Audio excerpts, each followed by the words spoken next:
የሚያባክነን ብዙ ነገር አለ። አንዳንድ ጊዜ ታሪክ ያባክነናል። ታሪክ ማለት ምን ማለት ነው?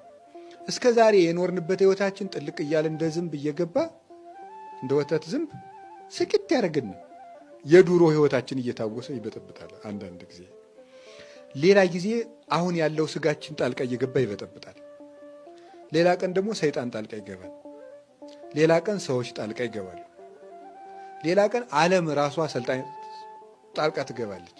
ዓለም ዝም ብላ የምታየን እንዳይመስላችሁ። ክርስቶስን እከተላለሁ ካላችሁ ዓለም ጉሮሯችን ላይ ነው የምትመጣው። እንቅ ነው የምታደርግ።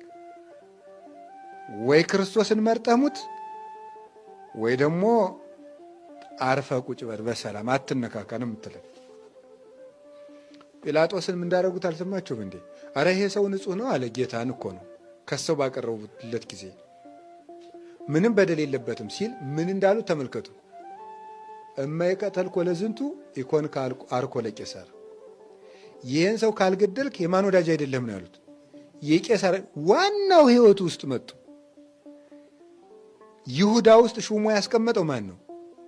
ቄሳር ነው። የቄሳር ወዳጅ አይደለህም ማለት የእንጀራም የኑሮም ጉዳይ ነው። ሰው ክርስቶስን ሲከተል ሰይጣን በማንም ይመጣ ወይ በኑሯችን ወይ በህይወታችን ይመጣል። እንደዛ ነው የሚያደርገው። ለዚያ መዘጋጀት ያስፈልጋል።